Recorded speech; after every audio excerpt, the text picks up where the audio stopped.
Welcome to our podcast. It's about payroll.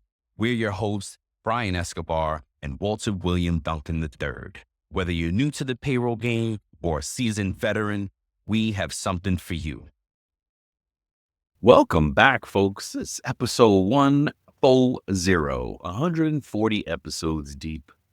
And today we're going to talk about some true crime, some payroll true crime, always a fun subject. Negligence in New York.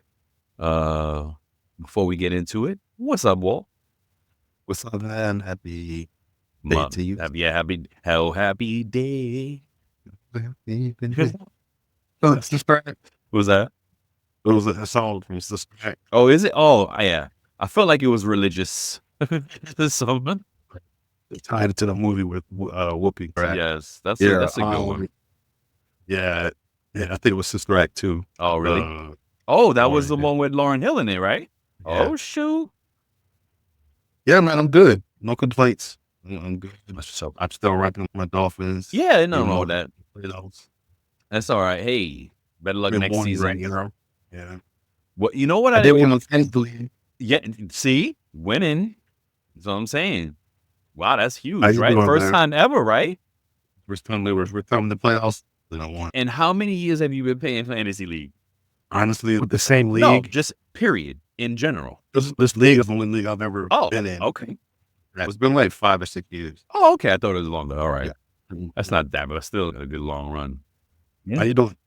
Good. South Florida's a little cool right now. We got a little cool front. Very comfortable outside. It's very nice.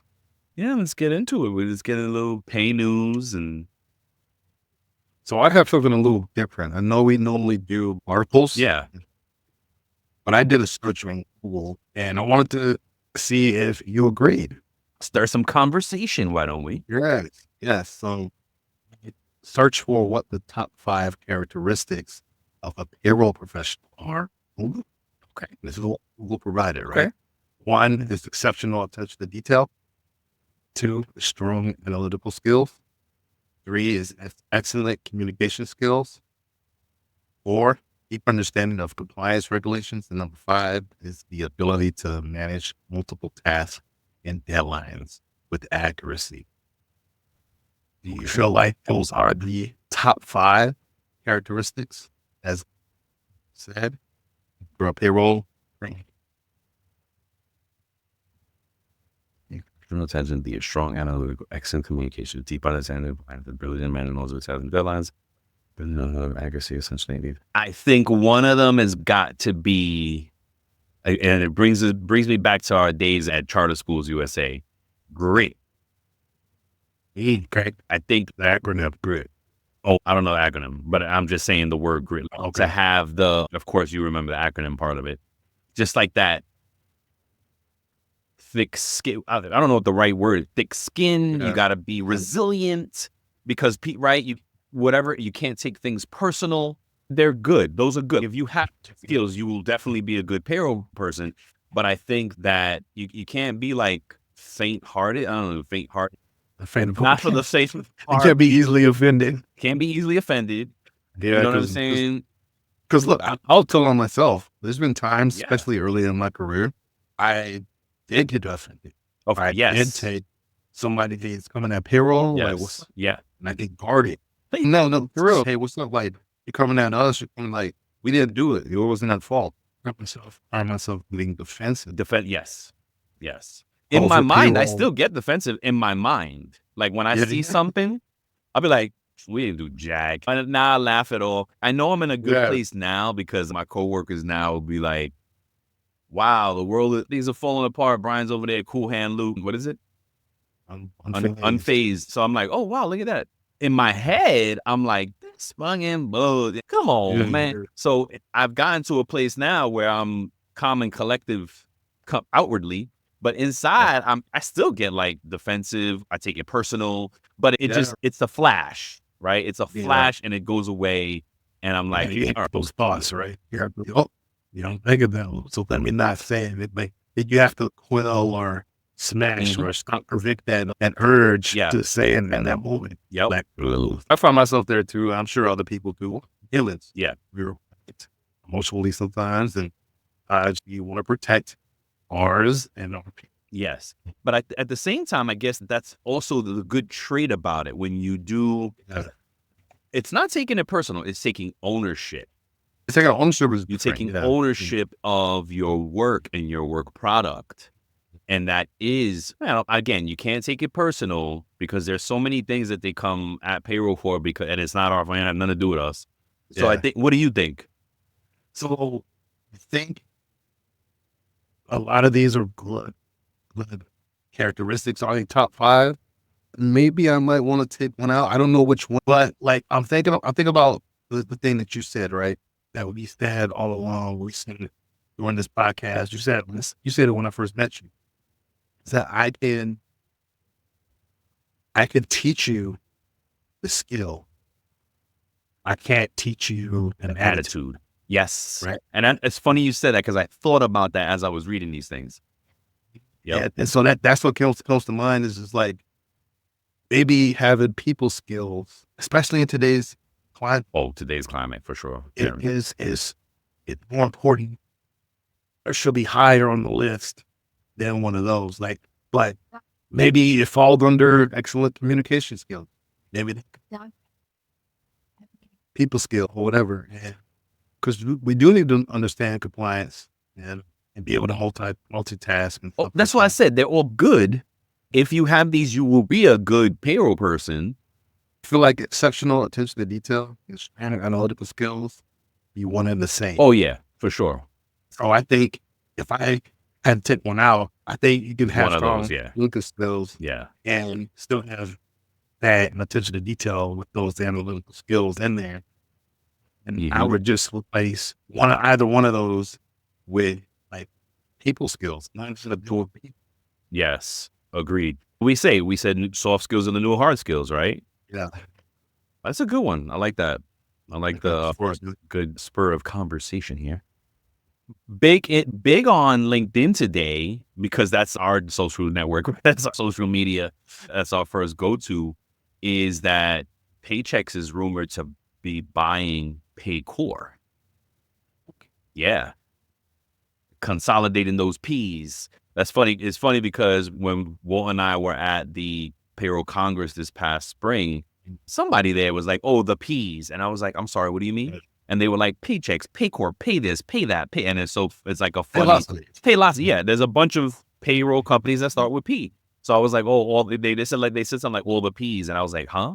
It'll be one less P in that P soup.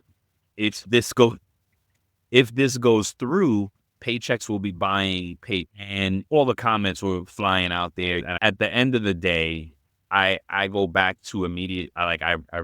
Now when I think about vendors and companies and technology and the evolution of things, I keep thinking about Giver and Elena and Cynthia, and just because I want the new blood to become that powerhouse, right? Because it's changed the game, disrupted.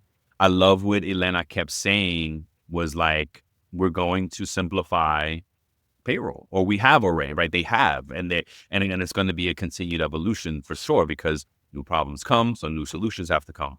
But I feel like, I don't know, I feel like that is a step in that direction of consolidation or companies getting together, pooling their resources, and then building new tools because we have to get away from these old freaking tools, right? If we want something different from payroll, we really have to get away from the tools. We have to get away from the back office thing of things and, on the back side and the front side. And, that it's old. You know what I mean? We have to adapt. We got to adapt. We have to. So, and I don't know if you peeped it yet, but on the list for our next episode, I proposed that we speculate about what we want out of AI and payroll. Put a list of things together, each of us, right? And we just speculate on that. What do you want AI to do for you in payroll? And be fearless, because I think we're already, I think we're past the part of being scared is going to take our job. Walt and I welcome that, right? I know some folks out there may be like, oh no, I won't have a job. I don't think anybody working payroll right now is at risk of losing their job to AI yet in this day and maybe 10, 20 years from now, maybe 5, 10. Maybe not, because shit is moving fast. Right? It is moving fast. So maybe 5 to 10 years from now, that could be a reality. But that's what I was gonna say. I was watching this random Netflix movie with Megan Fox though, and it was she was AI subservient or something. So of course, like, B level, but it was fine. But I'm thinking about it from Payroll. Like I see this AI stuff, and I'm like, I'm watching it from Payroll. It was very iRobot-ish, the movie, but I'm thinking about it in that respect. Yeah. Hold on now. So again, I'm ushering it in. I'm like, let's go. Let's do it. Because I want to be a part of that. It's here to stay. It is. Yep. And it's going to impact our jobs and how payroll is ran and how the processing behind that or conduct, right? It's here. It's going to impact us. We have to adapt. Yes. My point to bring up that movie is, in the movie, a part of it was AI, the robots, because this is AI personified. These are robots. Right now, our AI lives on our devices. It hasn't become mainstream yet to have a robot in your home. Although I see the commercials and I see the stuff. Anywho, in a part of the movie, this construction crew was about to lose all their jobs except the foreman. They said the insurance still wants a human on site to monitor progress, blah, blah, blah, blah, blah. I think that's going to be the formula for most things that AI takes over, that a human still be involved. So again, there's going to be a pilot. Yes. Look, I totally agree. And I think it's going to be just like that, where AI is going to do sort of a lot of the auditing, making sure that we're still compliant. Yes. Making sure those things. But as far as having autonomy to finalize a payroll by itself. Right. No. So we're going to trust AI to do that, because we don't say, okay, hey, maybe AI makes a mistake. Yeah. We programmed it wrong or whatever, and it posts a payroll for the whole year or whatever. I don't know. Something. No. Who knows? There are a million different things. Yeah. So, but yes, I think you're absolutely fun right. To speculate that next show. Yeah. So that was my article. Just payroll folks, be aware. If you process using Paychex or Paycor, expect some change in the near future. Yeah. So let's get into it. Let's pay some bills. Shout out to TimeTrack Go. If you're tired of messy timesheets or complicated time clock software, then TimeTrack Go is the intuitive solution that makes managing employee hours simple and efficient. But don't take our word for it. Customers have given TimeTrack Go a 4.7 out of 5 stars on Capterra, and they have been awarded badges for best ease of use and best customer service again in 2024. Here is what some of the customers are saying.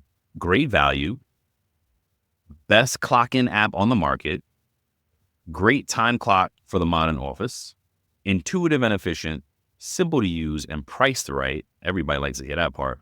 And customer support is awesome. I think those are the two that matter the most. It's priced right and customer support is awesome. Or maybe 3, intuitive and efficient, right? Shout out to the TimeTrack Go. Folks, learn more about a simply better solution for time tracking, real-time reporting, PTO automation, payroll integrations, and more. Visit www.timetrackgo.com.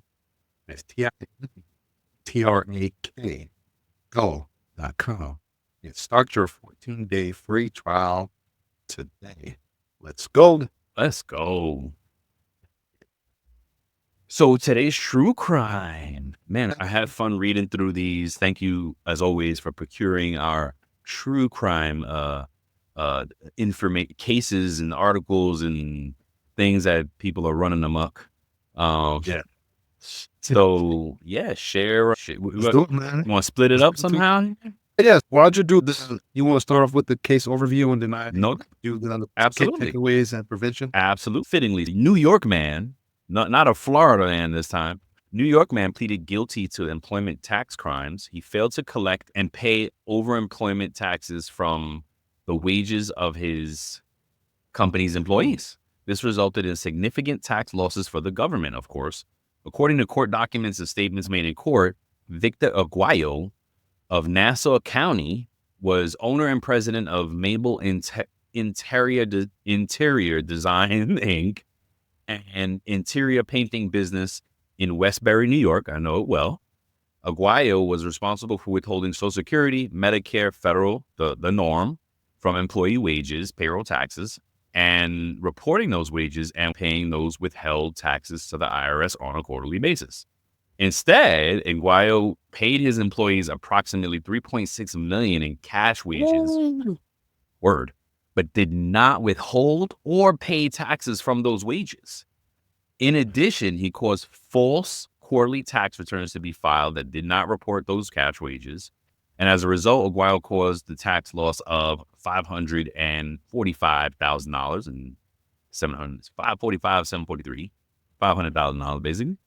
And Aguayo is scheduled to be sentenced on April 21st, 2025. He faces a maximum penalty of 5 years in prison. Maybe this was non-violent, so he'd probably do 3, 2.5, 3. He also faces a period of supervised release, restitution, and monetary penalties. If he has a good lawyer, he might not do a time at all. Yeah, this is a classic case, right? We see a lot of the cases we find, and I don't know how we get these shows to the masses, so business owners can see. Oh snap! Let me stop before I face jail time. Because look, they might be running us. This might be a smaller business. Even though he's making good money, might be a smaller business, right? And so he probably has friends and stuff like that. May have done the same thing. Who knows who's giving him advice? That's right. And it's, hey, just that family on the table. I've known people that been in my circle that were paid under the table. Oh yeah, of course, absolutely. Especially because we old. And we were older, absolutely. And I don't know. I guess it always, as long as there's cash, there's always that chance that somebody's working just for cash. And look, another point here is that he was the owner and president. Yes. Isn't that the case every time we find these, right? It's the owners. Somebody in the C-suite or right? Whatever. Or there's no oversight on the payroll person. But usually with the payroll taxes, and now we're formulating like, I don't know, trends, because we do this so much. Maybe we got to do something with it, right? It's usually if they're the owner, if their ownership, it's going to be the payroll taxes that they evade. If it's a payroll person, they're just redirecting payroll money.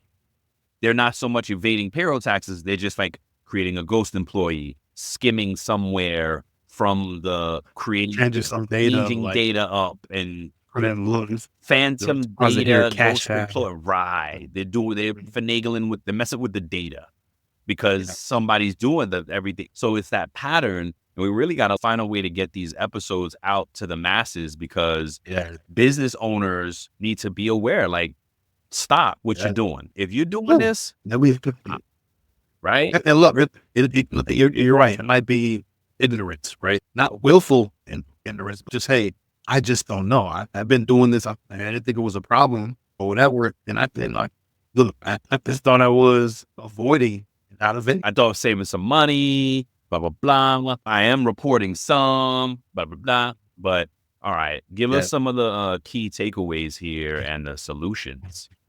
Yeah, key takeaways from this is that basically Victor did not fulfill his legal obligation to withhold and admit employment taxes, which is a serious offense. Mm-hmm. Such crimes not only defraud the government, but also potentially harm employees as taxes like Social Security and Medicare. True. Yep. They go to like retirement for people, benefits for people and stuff like that. And so I'm not reporting this stuff actually taken away from the employee.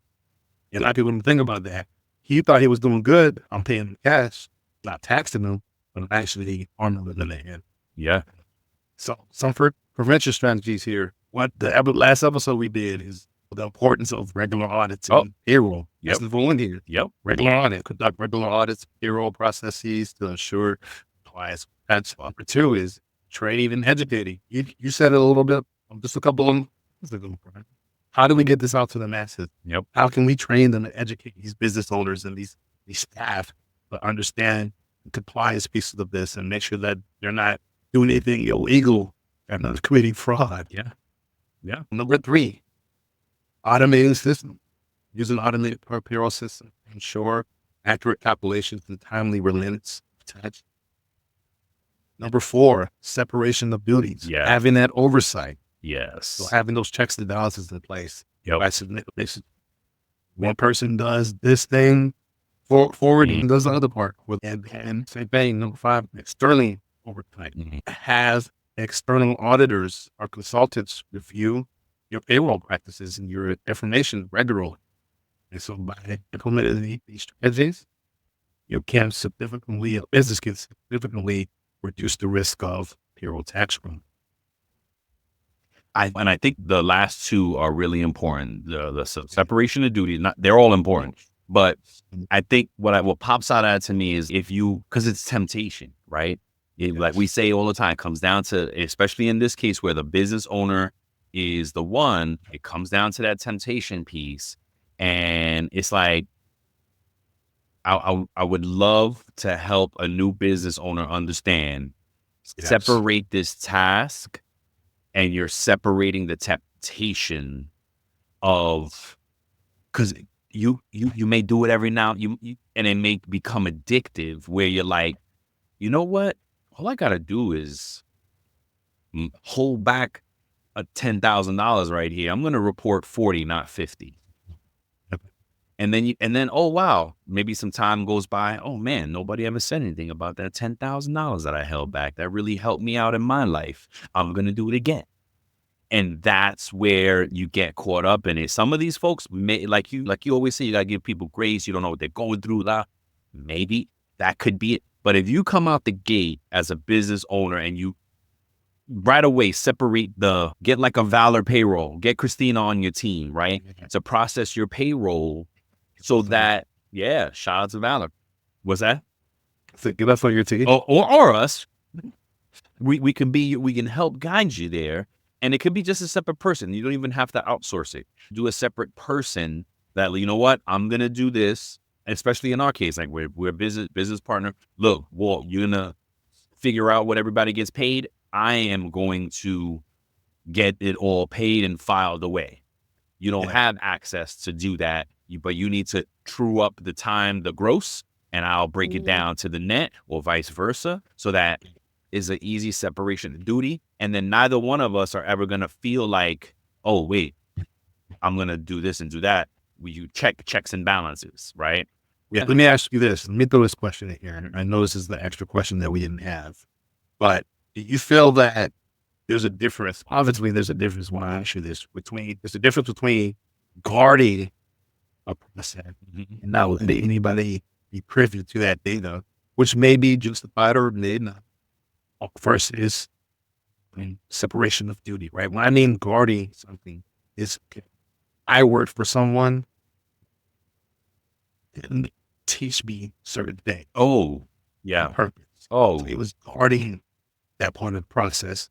And I was just like, and I would ask him, hey, can I just watch you? And like, no. did he do it for good reasons or just because it was bad reasons? It was like malicious. I think it was Insecurity. insecurities and stuff like that to protect his own neck. And I think that is what we have to clearly define as, especially when we're in leadership roles, no matter what role you're in, whether you're, even if you're just a peer or whatever, or subordinate or whatever, still, I think you need to know the difference between guarding something like stiff arming somebody away, Right. and versus having a separation of duty. That makes sense. Yeah. Because today, if you're in a decent system, how we talk about reliable systems a lot. If you're in a reliable system, I should be able to teach you what you want to know, but not give you access to do it. And that's because there is some value in separation of duties and active missions. But we talk about it all the time. Knowledge is nothing if it's not shared. Right. Yeah. And I like the question of the day. Should people who have been committed payroll crimes in the past be permitted to work in the same industry after they've served their time? I think that the regulator there is, if you have been charged with a felony, that dictates what you could do right there. It's gonna be self-regulating. If you've been charged with a felony, that felony is gonna restrict what you can do after you pay your debt to society. So let me ask you, because I was thinking about this earlier, right? The reason I asked, because this is one of the reasons I wore a jersey here, I was thinking about have certain agreements in their contracts that they have to adhere to, certain drugs they can't take, and stuff like that, and they get suspended. But after they serve their suspension, I've seen dudes get suspended for a year because they did something wrong, and they took a steroid or they smoked marijuana or whatever, Right. and on that stuff, but they got another chance in industry. So that's what prompted me to say, so somebody in this industry, I know it's not a felony. Look, I know that, and I want to say that. Okay. Totally different level of thing. Look, some of them do commit felonies. Yeah. Some of those athletes commit felonies, and they get suspended for a year or 6 games or whatever, and then they're allowed. I understand the industry is different because it's entertainment and they're making lots of money. Yeah. So that's what kind of prompted me to write this question today. That's a good separation, because then you shouldn't be one if you come out with a felony. But that's what I'm saying. It's self-regulating, because I don't think they shouldn't be given a chance at all. I think that, that felony should definitely dictate what you get a chance at doing. Yes, agreed. Yeah. So if you financial crime, you best believe I'm not putting you anywhere near my finances. You don't have zero. You can't even log. I can't log into ADP. Nope. You can't. Sure can't. Because honestly, look, as we saw with this guy Victor, he was the owner and president. Yeah, and it's usually yep. What's preventing him from opening up another business? A felony, because he can't, under his name, he will be restricted to own things and different things. He'll be very restricted. A lot of people with felonies, they come out, they want to start a business, they have to start it in somebody else's name. He will be restricted. Yep. So that's it, folks. As we figure out how to get a tutorial out there to the business owners of the world, don't do it. Don't do it. Check yourself before you wreck yourself. Anywho, yeah. All right, folks. Till the next time, we love you. Peace.